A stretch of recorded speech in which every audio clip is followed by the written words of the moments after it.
Assalamualaikum Sobat 51 Lensa. Jadi hari ini di 51 Lensa Wisu akan ada podcast episode 2. Dan tentunya yang kami undang ini adalah mahasiswa, narasumber, dan dia pintar, keren, dan keren abis lah pokoknya. Stay tune, jangan sampai ketinggalan. Bye-bye.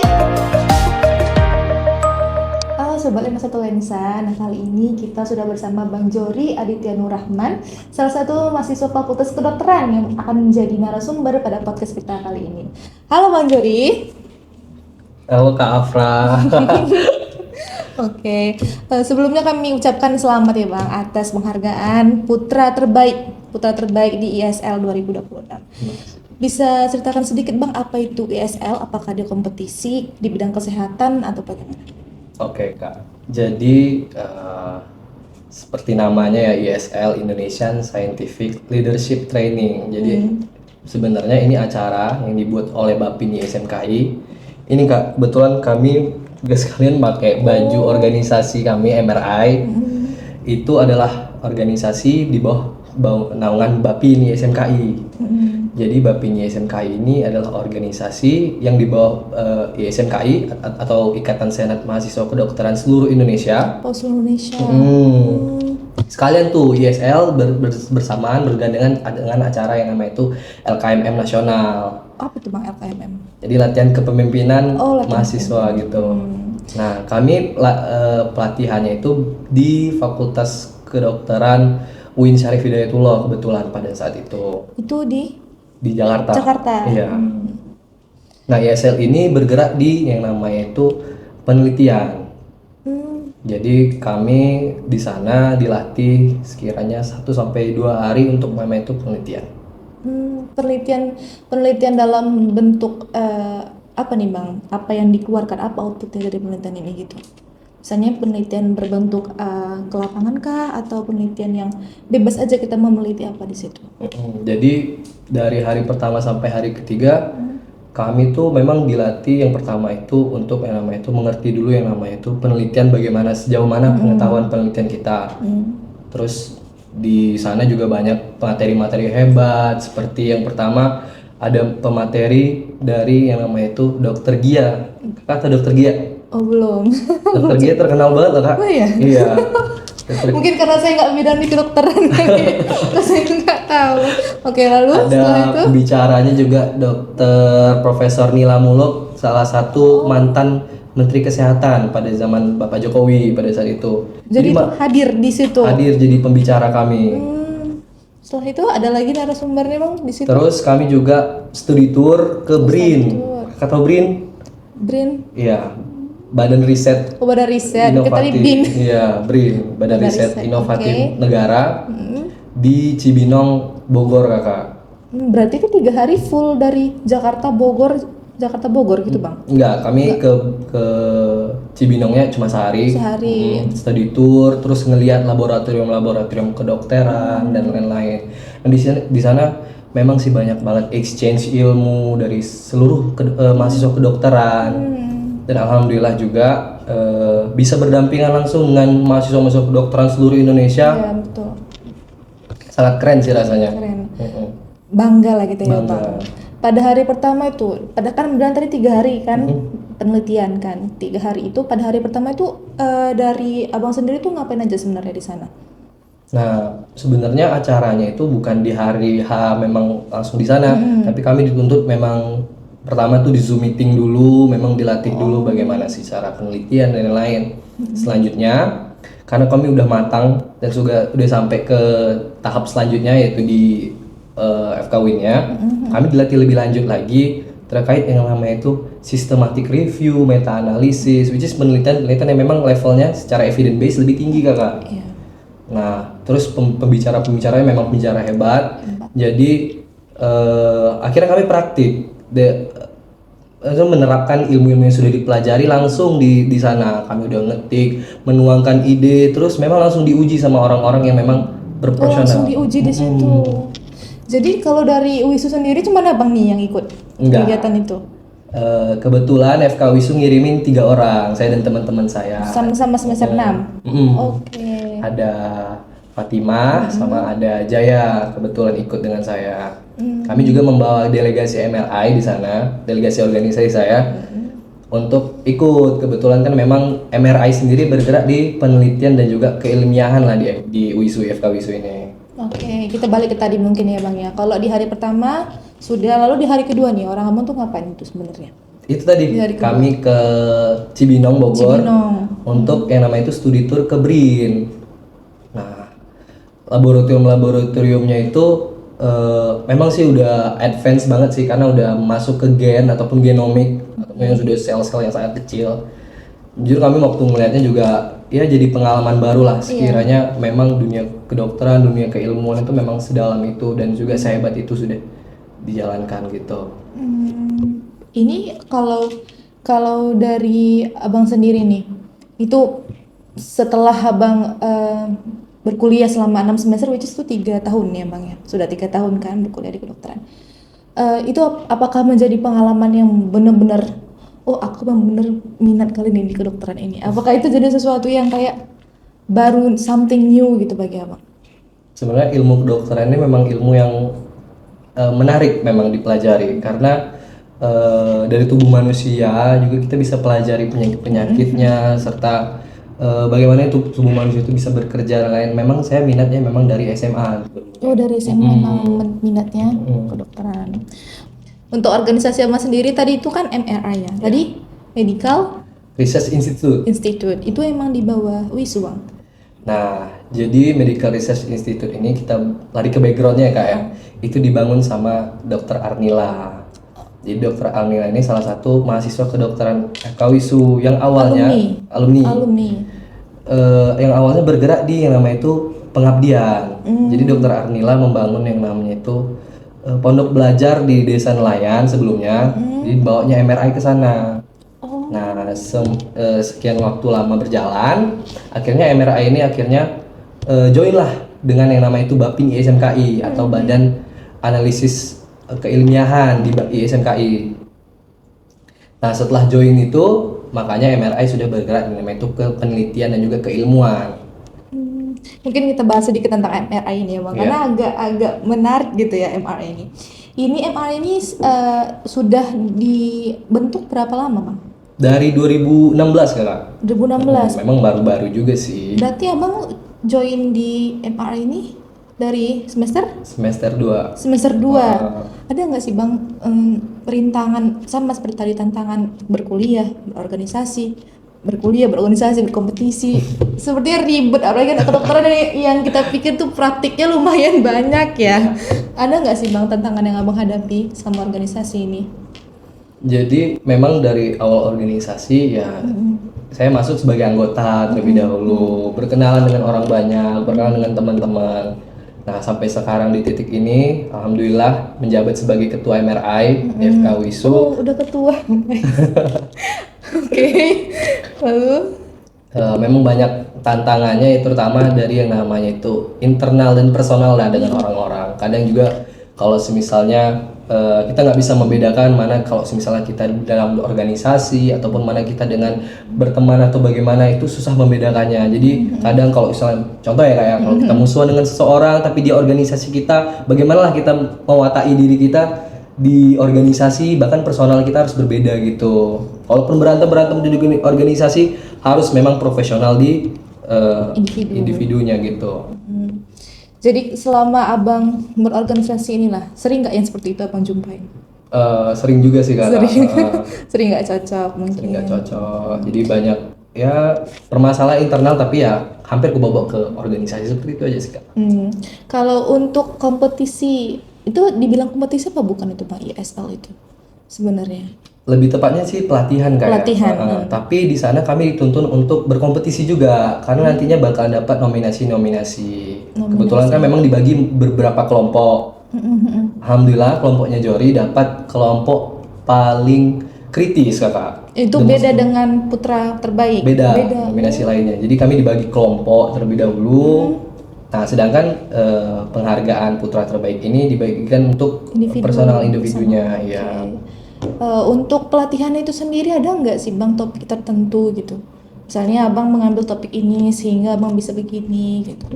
Kebetulan memang judul penelitian kami memang menarik ya Kak, pada saat itu kami bawa, makanya dapat menang Most Critical Thinking karena judul yang kami ambil itu adalah hubungan nitrous oxide dengan angka kejadian gangguan. Aduh, Beda Mas.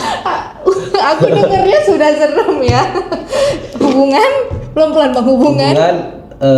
Nitrous oxide, kan kata nitrous oxide. Enggak. Jadi kan ada viral dahulu nih teman-teman. Viral apa, tabung pink. Tabung gas. Bukan tabung gas, tabung pink. Tabung pink itu apa bang? Iya, ada tabung pink. Oksigen gitu, bukan ya? Iya, ada penyalahgunaan lah digunakan oleh artis-artis. Oke. Nah, itulah kami angkat kembali karena kan lagi viral-viralnya di TikTok dan di mana-mana. Jadi kami angkat, kami lihat nih efek-efek neurologisnya bagaimana, efek terhadap klinisnya bagaimana. Nah, itu jadi diangkat terus menang gitu loh. Oh, menarik. Menarik memang. Itu kenapa alasan selain menarik, kenapa Bang memilih topik? Kenapa Bang dan tim memilih topik tersebut? Sehingga bisa menjadi satu hal yang baru kan bagi tim Abang. Karena memang viral ya yang terutama ya. Sebenarnya aku kurang ngerti ya Bang yang tabung pink itu. Coba deh nanti cari-cari deh. Oke, kalau yang tabung pink itu setahu aku kayak tabung gas ya. yang ini gas yang berbeda lah. Ada lah. Artis-artis menyalahgunakan gas itu sebenarnya. Itu yang diangkat. Iya. Jadi menariknya dari sisi viral. Iya, Itu betul. viral kembali memang Bang di sosial media. Jadi ya kami angkat, kita lihatlah sekiranya ada nggak gejala-gejala klinis yang dirasakan setelah penggunaan itu. Seperti itu. Berarti keren sih. Satu kelompok berapa orang itu Bang? Kami berlima. Iya, Berlima. Itu dari seluruh kedokteran yang berbeda-beda. Iya. Wow. Berarti di sana Abang jumpa relasi baru, teman baru berarti di Tentunya. situ ya. Aduh, keren. Kalau misalnya setelah Abang mengikuti pelatihan selama 3 hari, ada nggak pandangan Abang yang berbeda dengan dunia kesehatan? Yang sebelumnya aku nggak tahu nih seperti ini rupanya dunia kesehatan. Ada nggak pandangan POV lain dari Abang tentang kesehatan? Jadi setelah pulang dari ISL memang pandangan kita memang berubah. Yang dari awalnya kita tahu dokter paling nanti kasih resep, udah buka klinik kasih resep, udah paling jadi dokter klinisi lah gitu. Ternyata dokter ini bukan sekedar klinisi aja kakak. Dokter itu bisa jadi yang namanya itu peneliti ternyata. Banyak sekali memang ilmu-ilmu yang memang dalam ya kakak ya. Karena kan penelitian-penelitian kita terutama yang masih skripsi ataupun masih yang itu masih superficial atau masih dangkal. Ternyata dunia kedokteran nih banyak memang harus digali lain-lainnya seperti itu. Untuk kedokteran sendiri nih Bang, butuh waktu berapa tahun untuk tamat bisa menjadi dokter? Karena kan setahu saya pun nggak sama tamatnya seperti S1 pada umumnya 4 tahun langsung dapat gelar sarjana langsung bisa begini, nih harus mendapat gelar dokter. Itu harus butuh waktu berapa lama nih Bang? Jadi untuk SCAT-nya kayak sarjana kedokterannya memakan waktu 3,5 tahun. 3,5 tahun. Tapi untuk ngambil yang namanya itu dokternya harus melalui tahap-tahap selanjutnya. Yang pertama itu ada tahap koas terlebih dahulu. Nah, setelah koas selama 2 tahun kita nanti diujiankan yang namanya itu UKM PPD ataupun ujian kompetensi kedokteran. Seluruh Indonesia akan ikut itu. Mau dokteran swasta, dokter negeri seluruh Indonesia akan ikut yang namanya itu UKM PPD terlebih dahulu. Nah, lulus UKM PPD barulah dapat yang namanya itu gelar dokter. Aduh banyak ya. Setelah SK ternyata banyak lagi. Tapi itu kira-kira makan waktu berapa tahun Bang? 6 sampai 5,5 tahun gitu. Berarti kalau digabungkan 5,5 tahun tambah 3 tahun kita enggak, itu totalnya. Oh, totalnya. 6 tahun kayak total deh. Itu yang paling minimal kayak ya. Kadang kan juga bisa extend ya karena segala hal tertentu. Iya, Oke. Setelah Abang menjalani pelatihan 3 hari di Cibinong dan Bogor ya Pak? Enggak, pelatihannya di FK Win Syarif Hidayatullah, terus ada studi tour sekali aja ke Bogor. Pelajaran berharga apa yang bisa Abang dapat dari situ? Dari pelatihan 3 hari? pelajaran kayak banyak sih sebenarnya. Akhirnya juga kita bisa buka jendela ilmu baru sih, terutama untuk namanya itu ilmu kedokteran. Kita juga bisa menilai, menimbang dan juga apa ya namanya itu ya. Sekiranya melihatlah sekiranya kemampuan kita, kemampuan UISU lah terutama sampai mana sih dibandingkan kampus-kampus orang lain di luar sana, kampus-kampus Jawa. Bahkan kita bisa menilai juga kualitas belajar orang-orang kampus FKUI bagaimana sih. Oh, di sana juga ada FKUI, Bang. Banyak, ada UGM, ada UI, kampus-kampus seluruh Indonesia Kak, kedokteran seluruh Indonesia bergabung di sana. Jadi ya ibaratnya kita melihat lah ada kesenjangan dan lain, tapi alhamdulillahnya kita yang dari Sumatera khususnya UISU bisa menyeimbangi lah. Kebetulan juga alhamdulillah dapat penghargaan. Sebenarnya penghargaan itu ya ibaratnya cuma gelar aja lah Kak, tapi kan Itu prosesnya, walaupun bukan cuma gelar, itu prosesnya melebihi gelar sepertinya. Kalau untuk penghargaan itu sendiri, apakah abang sendiri yang dari WISU yang mendapat penghargaan tersebut? iya Kak.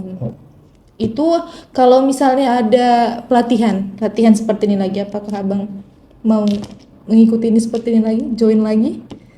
Ya, tentunya yang namanya dokter, terutama keilmuan seperti ini, kami punya prinsip namanya itu long live learner. Apa Ataupun belajar seumur hidup sampai mati Kak. Dokter itu harus kayak gitu.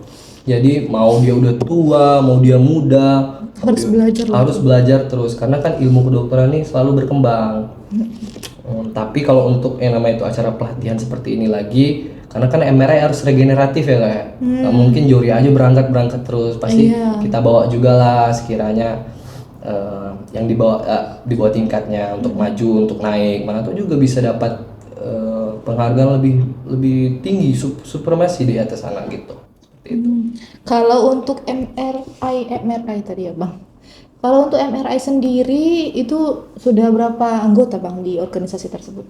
Kebetulan kami masih organisasi kecil kayak paling kayaknya anggotanya ya bisa dihitung tangan lah 11-12 orang termasuk saya. Jadi yang pergi mengikuti pelatihan tersebut melalui MRI ini. Iya, delegasinya kita 3 orang seperti itu. Oh, sama-sama semester 6.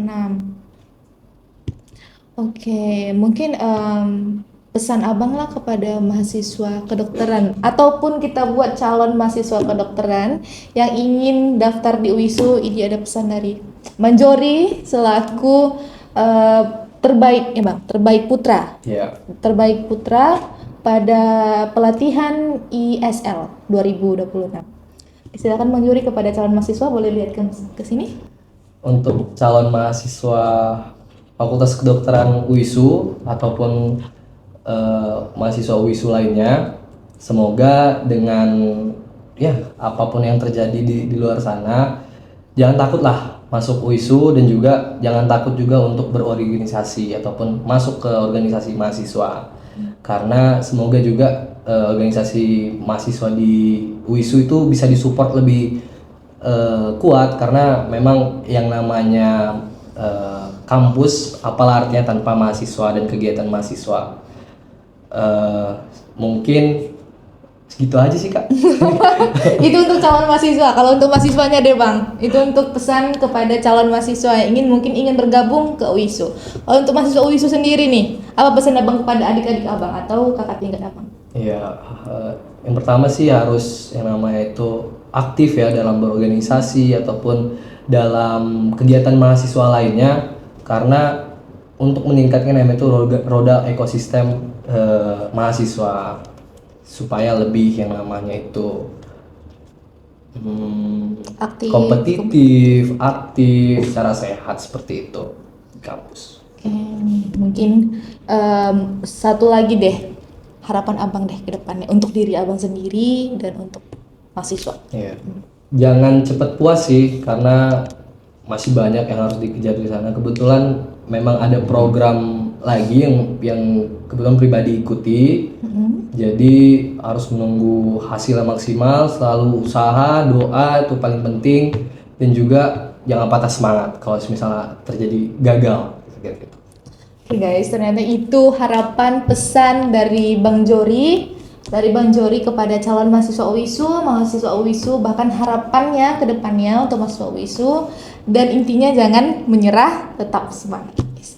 Oke guys, sampai jumpa, dan untuk episode selanjutnya dan pastinya akan insightful, seru-seru dan keren abis. Bye bye. Oke Bang, sampai kami.